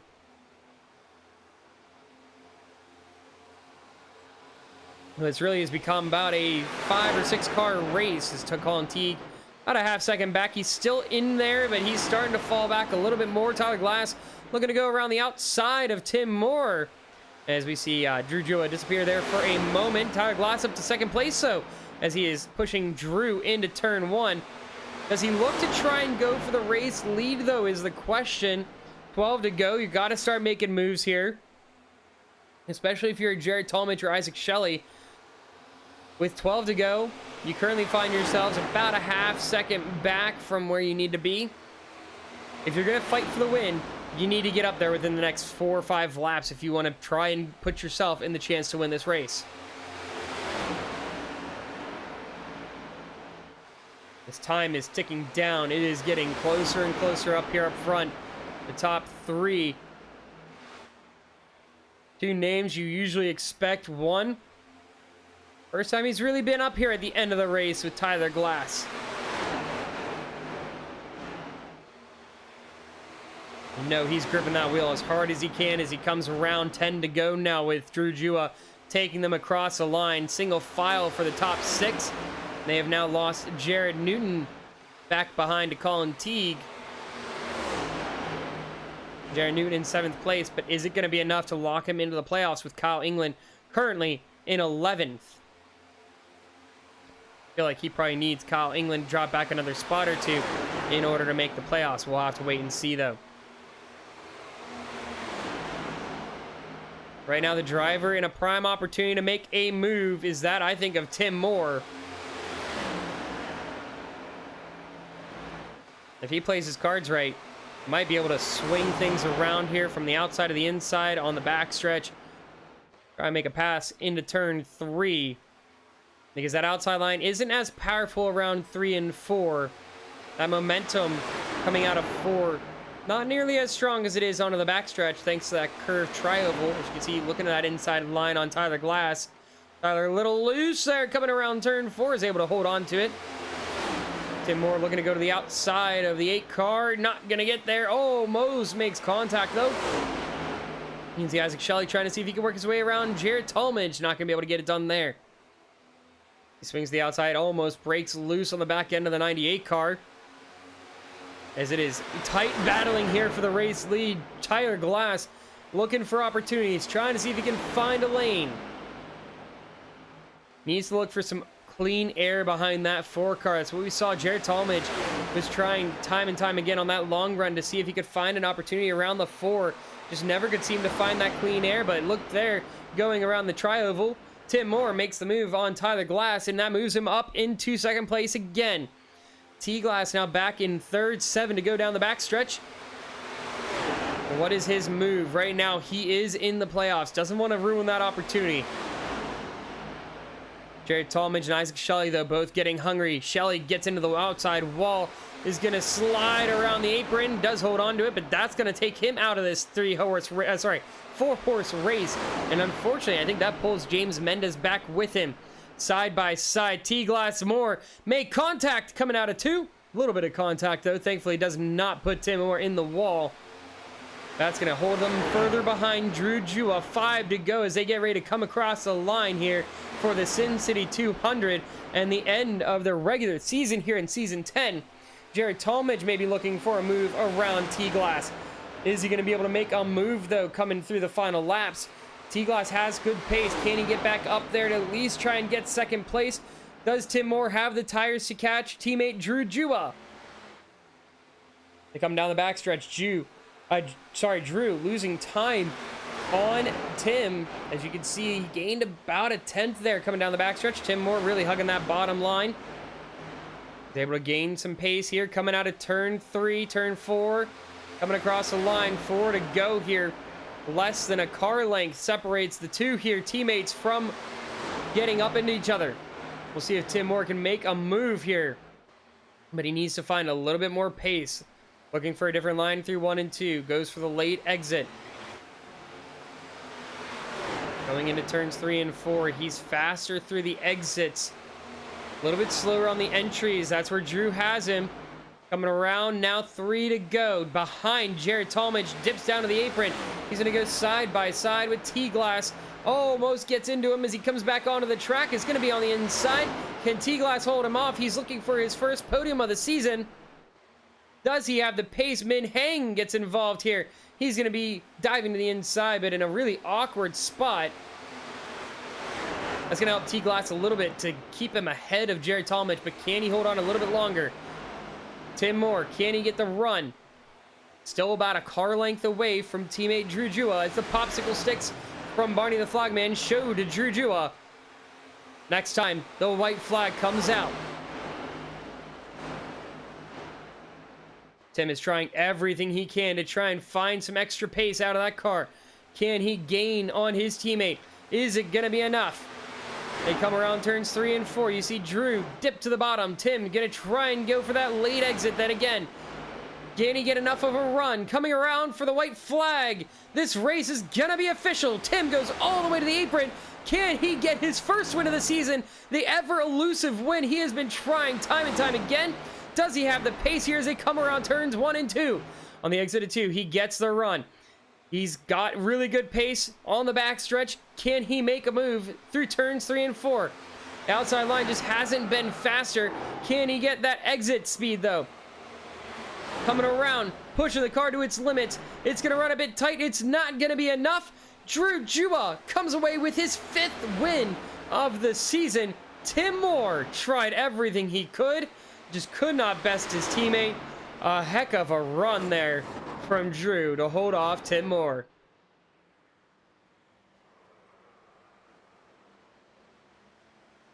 What a race there. All throughout. Some really good racing there at the end. The pack racing was absolutely phenomenal to watch. But let's go take a look here at your final standings. And now that everybody's come across the line.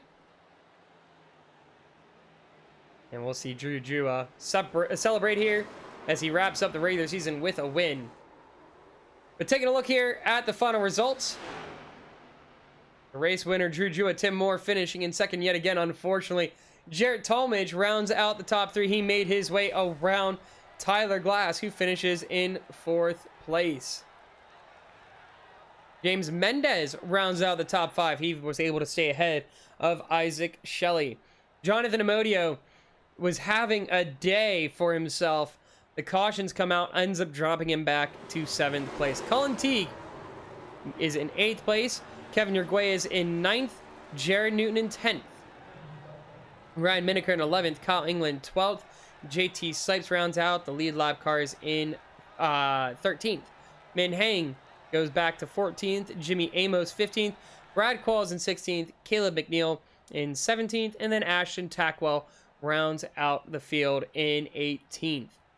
So just taking a look at the final standings, it looks like just based off of the finishing results, we'll have to see where stage points come into play.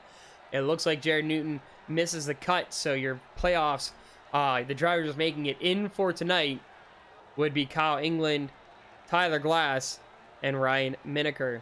But we'll get those the final standings throughout the week once they go through and add in the stage points and everything. But that is just kind of a preliminary, unofficial look at who is making it in. So we'll get our top 3 in here from tonight's race. It was a phenomenal run. Great racing. So let's pull in our 3rd place finisher here for tonight. He just barely edged him out. The driver of the 81 machine, Jarrett Talmadge. And Jarrett, that was a great battle that you had there at the end, both with Isaac Shelley and with Tyler Glass. But you managed to squeeze out that top 3 out of that race. Oh, wait, hang on, my bad. For some reason, I do not have you on the broadcast. There we go. Now we've got you on the broadcast. Okay. Yeah, I don't know. I was actually kind of disappointed with that. I feel like I could have had a chance to win, or at least for sure get second. I waited too long to go and got stuck behind slower cars there, and kind of ended it for me. But take a top 3 going into the playoffs and see if we can't get a couple more wins and maybe a championship. Yeah, I mean, you had yourself, it was a really good race. I mean, looking back, the green flag run, that really long one where we almost got 2 full green flag pit stops. you were right there with Drew the whole time. Had the race stayed green or we got another long green run, it looked like the two of you were set to run away with the race. Yeah, I really needed a long green flag run there. I knew I didn't really have the short run speed. It was kind of more middle to long run, and it didn't work out that way. That's how it works. But move on. I think the playoff opener is Michigan, if I'm correct. I Yeah, don't that's know, correct. but we'll move on to Michigan and see if we can't start the playoffs with a win. Well, hey, you're coming in with some really good momentum, even though last week I know it was a little rough race for some drivers. Yeah, we Everybody don't speak had some about sort last of week. incident. I was gonna say everybody had some sort of incident at Long Beach that they're not proud of.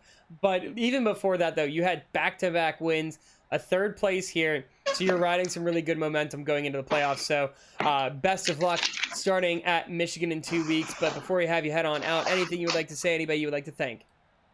Shout out you for putting the broadcast on. Everybody that runs this, all the OCM people for allowing me to be in their VC, and my teammate Thomas, who once again isn't here. We need to get Thomas back here on track. It's been a long time. Yes, we do. All right, well, Jarrett, congratulations on third place. I know it wasn't the finish you wanted, but still a really strong run and some great racing there at the end. Thank you. So now we're going to bring in the driver of the 69 machine. It has been quite a while since we've had him in the booth. He's had some sub-drivers over the past few races. But we've got Tim Moore. He was fighting real hard for his first win, and Tim just didn't seem to have enough pace there at the end. You gave Drew quite the run, just couldn't seem to get that car alongside him. Yeah, it's funny because I think I mentioned in VRC Garage earlier today before I came back from vacation was, I felt this race had potential like the tryout race we had before the season started where it could set up a classical Darlington style finish. And what I'm referring to, of course, is the Ricky Craven, Kurt Busch, last lap battle where you see them side by side dooring each other to the line because just of how interesting the draft is. And to be honest with you, a lot of people have mixed reviews, I guess you could say, about Las Vegas in general, depending on what car you're in. But I feel in this next gen more than ever, it's a tire track, it's a driver's track, just like how Darlington is. You got to manage that left rear, to manage those right sides. And what it just came down to there, I took 4 tires before the chaos happened there for those couple of cautions. And I put myself what I felt was in the best position to have that right side tire advantage at the end. And it was a little bit hard trying to pick which lane I wanted to get around T-Glass. I felt like if I was going to win, I'd have to, strike on Drew earlier. But we just didn't get a good enough run coming to the white flag out of 3 and 4 that it was just going to be too much to make. So we had to try to back up that corner and, beat him on exit. But overall, shout out to Drew. What a dominant regular season. This win puts him 1 win away from tying Tyler McDonald for all-time wins. And, for me and him, this has been a competition that we've had going for a while, who's going to do it first. And it looks like, of course, he's going to do it first. I think it's fair to say he's going to have a lot more than just 5 wins with how this season's shaping out. But real proud of everybody here at OCM Racing. And, man, I just can't be prouder. What a way to end the regular season. And to be honest with you, I still can't comprehend. I'm not saying like I can't comprehend that I'm winless, but it shows how diverse and how strong this field is. The fact of past seasons where it's just Drew and I walking away with wins. The fact that Drew has, he still has his 5, but we've had so many winners this season is what really makes me proud as a moderator. And, I'm still eager for that first win. We're going to have to dig out of a big hole. But, the fact that we at least got the regular season championship, I'm happy with. Yeah, getting the regular season championship without a win is a phenomenal feat. Just shows the consistency that you had throughout the season. We've talked to you many times, especially from earlier on in the season. You second, third place is top 5s. There was a string that I think you had like 6 top 5s in a row. So it's been really consistent racing for you. But looking into the playoffs, it's a wide mix of tracks that we've got. We've got some short track racing, some intermediate, bigger intermediate, super speedway, and the road racing with the Roval. Any track in particular that you have circled? I know I can answer one track. It's not the Charlotte Roval, but any track you have circled in particular that you think you might be able to get a win at? It's the first one, to be honest with you. I love Michigan. It's just like Las Vegas. I love those two tracks. I feel very similar, to be honest with you, about Michigan as I do to Las Vegas in regards to balancing the left rear, understanding, the balance on the seams. So I think that that's going to be a really fun race. Obviously, a little bit more narrower because it's a little bit harder to run that bottom lane in the next gen, and really any car, to be honest with you. But it's gonna make putting yourself in position very strong. And today, too, to be honest with you, the way the draft had an impact, was a serious deal, because you have to learn how to protect your lines, and I didn't really do a good job of that early in the race. But I would say for me, it's Michigan's the first one I'm circling, obviously Talladega. I mean, super speedways is OCM's specialty and my specialty. But to be honest with you, the first thing I need to really do, Alex, is I need to get new pedals. I don't, for those that don't know, I have Logitech stuff. I absolutely despise it. I do recommend the G923 wheel, for the record. But the pedals, miserable. I went through 3 pedal sets during practice today. And yeah, I'm blipping like crazy. I was actually using a secondary throttle to aid my throttle input there down the straightaways throughout the race. So I'm not saying that's the reason why I lost. I mean, there's a lot, but I'm saying overall, to not be at full throttle is a little bit frustrating. But, I need to get new pedals going into the playoffs, and utilize this week off. Hopefully I can get some, Fanatec V3s or something, but that's the next investment. But I do recommend anybody, if you're getting involved in iRacing, just starting, Logitech's a good cheap way equipment-wise to start off, but I do recommend if you want to really invest in some good pedals, look at the Fanatec or even the upper echelon of what Logitech has to offer and so on. But I'm like I said, I'm so excited to end this regular season, and we're looking at next season, what could be, and so on. But man, I want to win a race. I just want to win a race. It's been, every time we've had, and even everybody else has talked about how all you talk about is how close you've gotten. You just can't seem to find it at the end. And so I keep rooting for you. I was like hoping you were going to get around Drew, but at the same time, it's like, we talked about this. I think it was New Atlanta, how, maybe they were just going to let you by and let you get the win. And you're like, no, they weren't going to do that. We were going to fight for the win no matter what. And I knew between you and Drew, he wasn't going to let you win. So as much as I was like, it would be great to have you have the win, it just wasn't going to happen. Well, you had to fight your butt off for it. Well, and think about it like this, Alex, too, where what you have to think about big picture is, Drew winning that race. Again, I just mentioned, what is that, win 5, 6? I don't even know. How many is in the regular season? Yeah, so the way I look at it is this. Actually, no, I think it's win 6. Oh, is it win 6? I can't remember. It's been too many. Either way, 2 in a row for him. Either way, the point is this: is that when you look at it, Drew needs those bonus points because it's 5, just like in real life. It's 5 for every win, right? Yeah, I won the regular season title. Yeah, I'm getting 15 bonus points, but who finished second in the standings? Drew did. What does he get? 10 bonus points here this regular season. And when I look back to my season 6 championship, what I prided myself that I was very happy with is my worst results, literally to open up the postseason, not to pull like a Denny Hamlin, but my worst career results in season 6 came in the first 2 races of the playoffs. But I got bailed on the fact that I did such a good job in the regular season to create that points gap, where my point is the way we have the point system and so on, right? I'm not saying Drew is a long shot favorite and has walked away with the title, but 30 points is a lot for me to have to make up.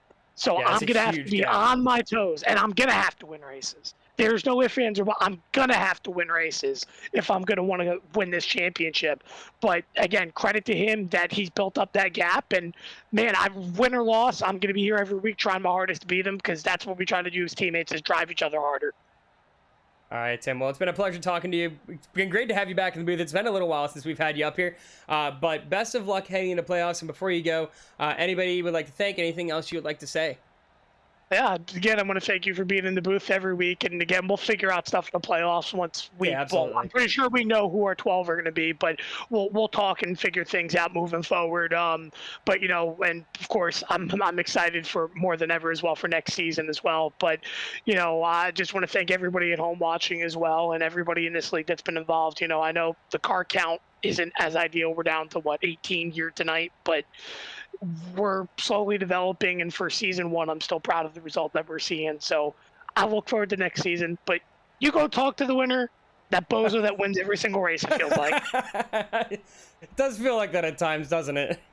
Yeah, it does, but he's dang good. That's what makes him. That's Yeah, what he makes is. him impressive. He's consistent and he works his tail off, and I can't be disappointed with that. All right, Tim. Well, congratulations on second place. Unfortunately, couldn't get you in victory lane, but the regular season championship, definitely something to be proud of. So congratulations on that, and best of luck at Michigan in 2 weeks. Indeed. All right, so now we're bringing in race winner Drew Jua, back-to-back wins, second place in the points here for the regular season, but he's going to find himself with a nice bunch of bonus points going to the playoffs. Drew, congratulations on that win. You definitely had to drive the wheels off that car to win that race. Yeah, that was fun.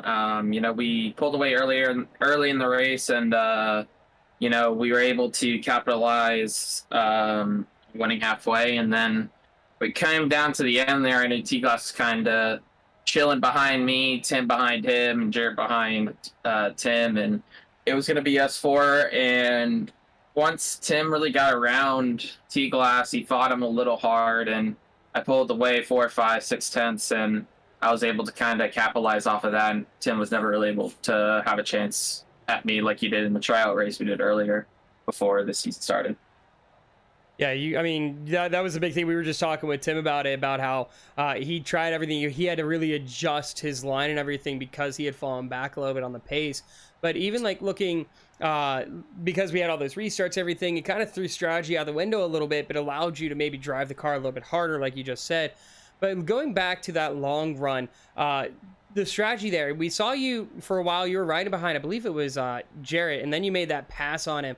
You were pulling away from the field. If we had gotten another green flag run, would we have seen something like that again? Because it seemed like the two of you, when it came to the longer runs, were the fastest cars on track. Yeah, so, you know, early in that race, Min got a good jump after the first early wreck, and I was able to catch up to him, and that's, we kind of had a little bit of a battle early before pits, got around Min, and that's when Jared and Tim were coming, and me and Jared pit on the same lap. Tim was able to stretch it 3, 4 laps longer. I don't really know how. Maybe he topped off and I didn't, but he was able to stretch it a little longer, and we came out a decent ways behind Min, but were able to catch him, and me and Jared were kind of just riding there until halfway, and Tim was the fastest car on the track, I felt, with his 3, 4 lap fresher tires, but he was never really going to catch us until that caution came out. So I don't think we would have seen anything like we did there beforehand. We kind of just, once Tim knew like the strategy, he knew like he could push a little harder, but still save a decent amount. I mean, I really did save the first run, and it really came back to bite me. So I was definitely more cautious as we went on through the race, and was able to save my right front and right rear to where I wasn't sliding constantly. But at the end there, we were able to hold them off and get our 6th win of the regular season. Yeah, 6 wins, absolutely insane. And Tim was saying how you're 1 win off from tying Tyler McDonald for career wins for the VRC. And how does that feel? I mean, that's got to be an amazing feat to just be right on the doorstep of. Yeah, I mean, it's not something you want to take away from Tyler. I mean, I've met up with him, and we went to the Atlanta race. He's you know, we go back and forth between who's the GOAT, like OMA in general, and it's between 3 people. It's between Tyler, the most wins overall, me, and then Tim with all we've done for the league, and you know, all we've done in the league, I mean, and you know, it's gonna be weird taken away from him, but it's something I've looked forward to for a while now. You know, before we went from the heat to the iRacing point, I didn't know if it was really gonna happen. This was right when I started dropping off at heat. I don't really run it now at all. It's not something that really I enjoy anymore. It's something I enjoyed a long time ago, but with how it's just Xbox in general on racing games in general on the console sides, it's been the same game for almost 3-4 years now, because you know, different things have just not lined up, and I'm not really going to go into a big detail about that, It's all but good. But I like that this is new. I mean, I've it's amazing the turnout we've had throughout the regular season. I mean, obviously turnouts and numbers are going to drop as we go through this season. The hype for the first race is not going to be the hype for the regular season finale, but I'm hoping that we can, people can keep coming back because they enjoy the racing. And next year, I'm hoping to, have a bigger field. But where were we at? I don't even remember. I'm just talking. But anyways, going back to the Tyler thing, it's gonna be weird taking it from him eventually. I'm definitely gonna race until I do. So I'm hoping it comes at a track in the champion and in the playoffs. But I could go from winning 6 races in the regular season to not winning any in the playoffs. So I'm gonna slow down my roll. I'm just gonna take it one race at a time. And the big goal this season is not to pass Tyler's, but to win 3 championships in a row. So that's what I'm looking forward to. Set myself up good with the regular season bonus points. The playoff points, and we'll have a decent gap going into the first race of the the playoffs at Michigan.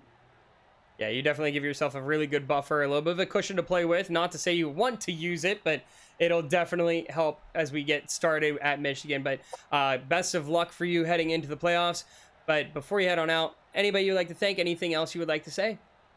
Oh yeah, shout out to Ome, all the mods, Eddie, Parker, for all they do for the Heat and iRacing OTC side. Shout out to you for always being very flexible with broadcasting, and shout out to all Team OCM. We want another one. I think this is our 8th win of the season. So we'll take our win, which we are this paint. We're 2 for 2 in, so actually 3 for 3 now I think about it, but we'll take it and we'll race in 2 weeks' time at Michigan. All right. Well, thank you very much, Drew. Congratulations on your 2nd straight win here, and best of luck as you get started in the playoffs at Michigan. Thank you. With all that being said, we wanted to take a moment to thank you all again for joining us here at No Name Gaming and Racing Lights Productions for the Online Motorsports Association's Virtual Racing Championship Sin City 200. Congratulations to Drew Jewell for taking his 6th win of the season in tonight's race.